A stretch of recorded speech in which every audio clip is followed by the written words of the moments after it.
guys, tuturuan ko kayo kung paano magkabit ng clutch damper sa mga Rusi, mga China motor, Motor Star, size 1, size 2, size 3, parehas lang yan, Euro, basta sa mga China motor ito clutch damper. Sukat sa kanila yung mga pang ano, XRM 110 clutch damper.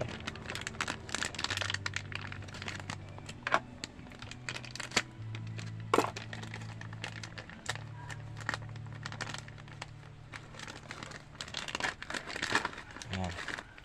May free na siya nito, rivet. So ayan, ito na yung bago.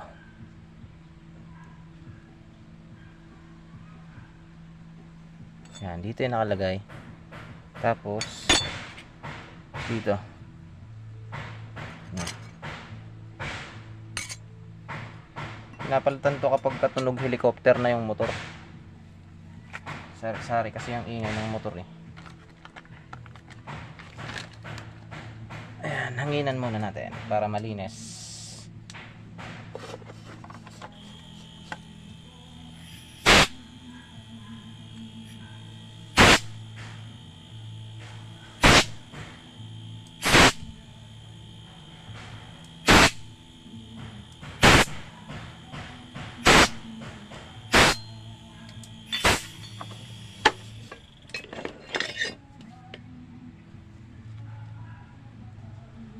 Yan, meron yung ano, ito, malaki yung sa taas, tapos maliit yung sa baba. Ganun din to, itong bakal na paglalagay niya.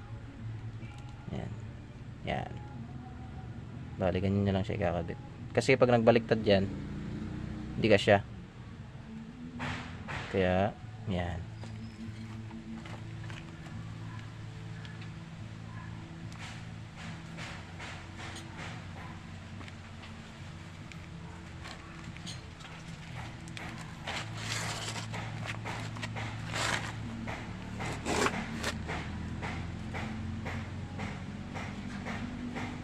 Tapos meron ditong part na matalas. Yan. Tapos ito naman hindi. So ito yung nasa loob. Yan. Ganyan lang. Kakabit nyo lang siya lahat. Ganyan.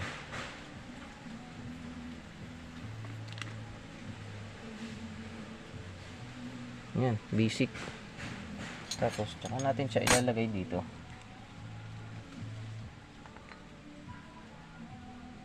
Medyo matigas to ilagay kasi bago.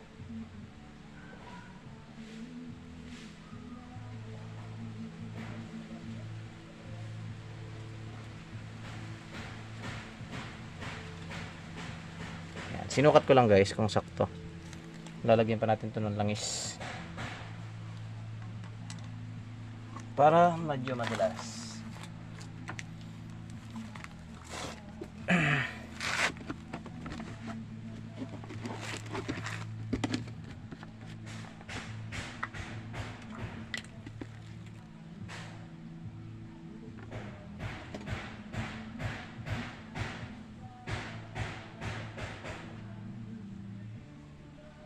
Lagyan nyo lang lahat.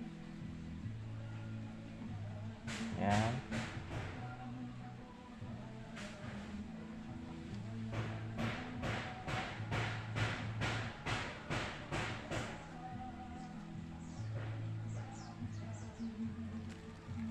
Wala pa kasi ako nakikita nito sa mga ano, YouTube, Facebook. Lahat puro pang ano, puro pang XRM, yung mga rider, TMX. Dito naman tayo sa 100cc at saka 110.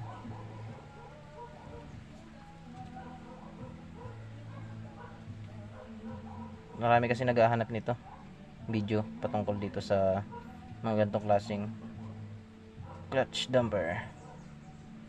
Kasi itong mga Rusi 110, Euro 110, Motor Star, gantong klase yung kanilang clutch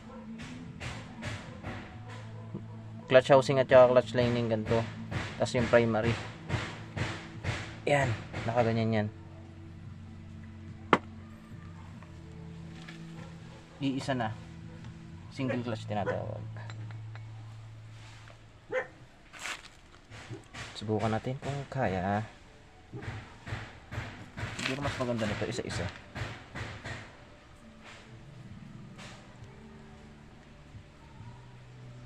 Kasi makapal.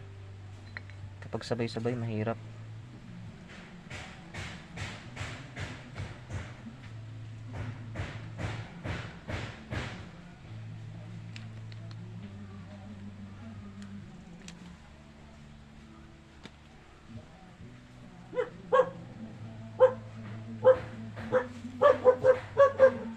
Ay, ingay ng aso.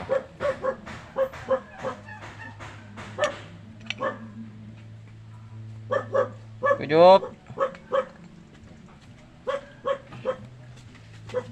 Binidyo ko na para maisin ko sa'yo. Nakalimutan ko yung cellphone. Nakalimutan mo? Ako, balik ako. Huwag mo na kukain. Hindi ko bidaw. Balik ako.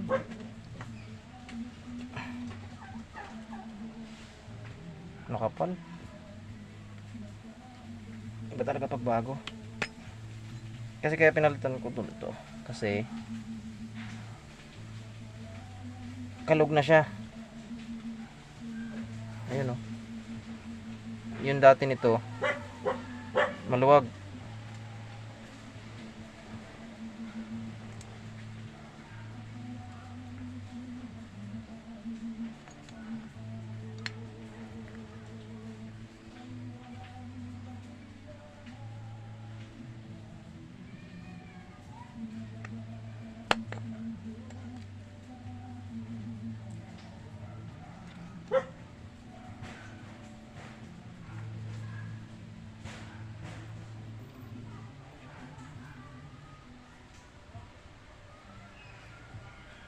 So ayun, magkakabit na natin siya utay-utay.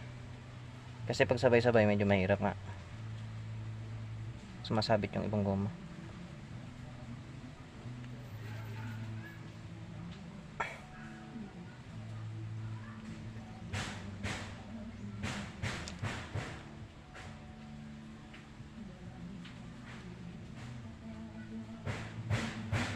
So may mali man akong pagkabit.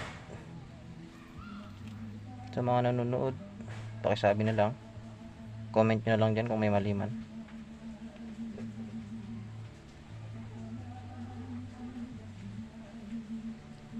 Yan.